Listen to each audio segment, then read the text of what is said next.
Hey everybody, how's it going? Brian here. And really quickly, I'm going to show you how to jailbreak your iDevice running iOS 4.3.1 with an untethered jailbreak using Redsn 0.9.6 RC9 that was just released by the iPhone dev team. You can see that it's about almost 11:30 at night, Sunday evening, and about 20 minutes ago the iPhone dev team released both Redsn and Pwnage tool. And both of these tools are able to jailbreak iOS 4.3.1 on any device untethered except for the iPad 2. That jailbreak is still not available. They're still working on it, but this does work for the iPhone 4, the 4th generation iPod Touch, all those usual devices. So, I'm going to put the links down below in the description, as well as some more info on Pwnage Tool 4.3 and Redsn 0.9.6 RC9. I'm going to be doing this on Windows 7 Professional 64-bit, and there is sort of an issue where you need to change the Redsn compatibility mode over to XP mode so that it properly transfers all the files over to your iDevice. So make sure you do that first. It doesn't hurt your device if you forget to do that. You just have to start the process over. Nothing's lost, nothing like that. So just make sure that you, again, right click on it, go to Properties, go to the Compatibility tab, and make sure that the XP compatibility mode is set for Windows XP.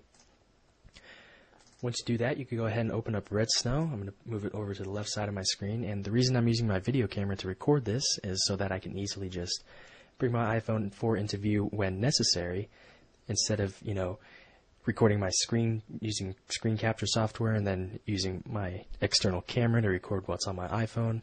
It just makes things easier on myself. The process is exactly the same for both Mac users and Windows users, so once again I'll be doing this on Windows.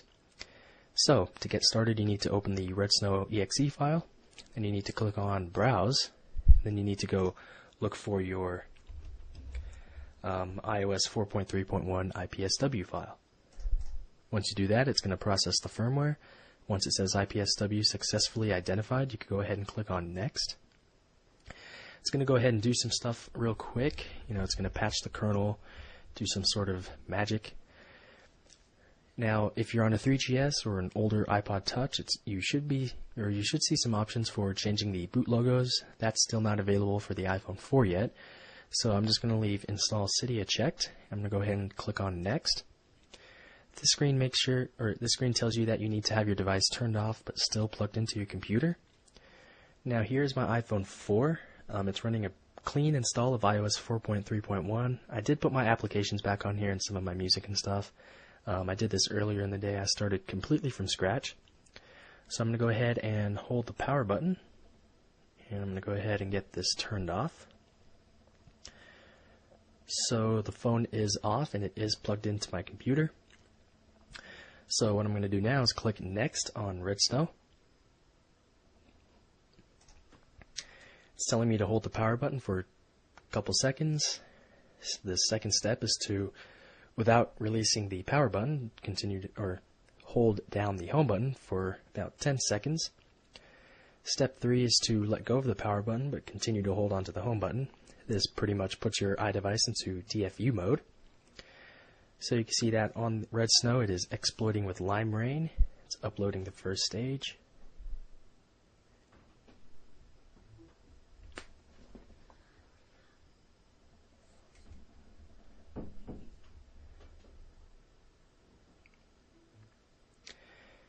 And on Redsn it's going to say that it is finished, but on your iPhone it's going to go ahead and do the jailbreak in verbose mode. And verbose mode basically shows you graphically how the boot process is going. You can see that there's some, it's initializing some of the drivers. You can see down here it's doing a file system check.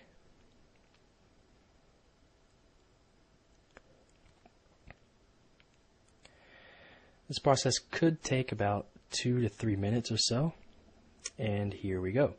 So right now it's doing the actual jailbreak process. You can see that it's obviously moving some applications, and this might take a while, so I'll come back when it's almost finished.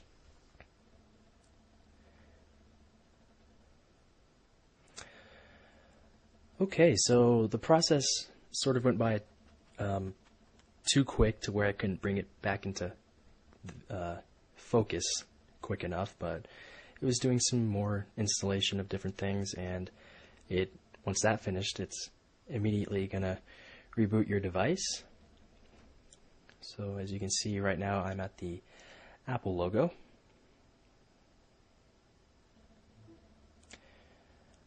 I just heard that it was detected in my computer and it just vibrated, so it's booting up. And here we are at my lock screen, which is obviously good.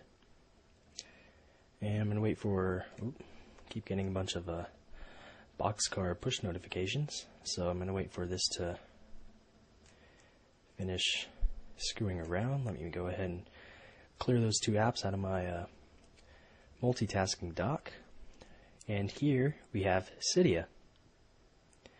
And you can see that it opens up just fine. This is pretty much the first step to Cydia that it always does right after you jailbreak. It's going to go ahead and prepare Cydia for different things so that it works properly. And then once that actually finishes, Cydia should close itself and you have to open it up again. And then your device should eventually get into Cydia. Right now it's doing a respring. I'm going to go ahead, slide to unlock. This time I'm going to open up Cydia one more time. I, for the most part, am a user. And here we are. So this is iOS 4.3.1, untethered and jailbroken. You can see all the way at the bottom, I am on an iPhone 4 GSM, iOS 4.3.1, and this is Cydia 1.1.1. So you can see that it's excuse me, it's currently in the process of downloading packages, you know, the usual stuff when you first jailbreak your device and open up Cydia. Right now it's reloading data, and most likely it will come up with a, oh, no it did not. So it looks like most of the stuff was installed, most of it was current, so that is nice. And then, you know, you're pretty much done. You could go ahead and install your usual stuff, and that is how you jailbreak an iPhone 4 running iOS 4.3.1 untethered with the just released Redsn 0.9.6 RC9. Now quickly I'm just going to go ahead and reboot my phone just to make sure the untethered is working properly, and most likely it is. So I'm just going to wait for it to shut down.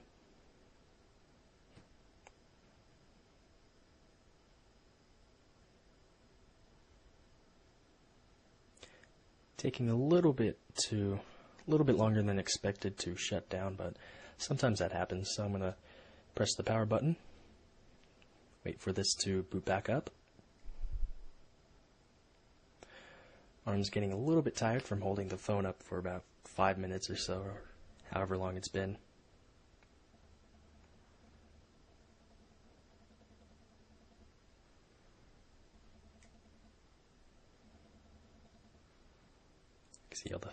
You see all the fingerprints on my phone.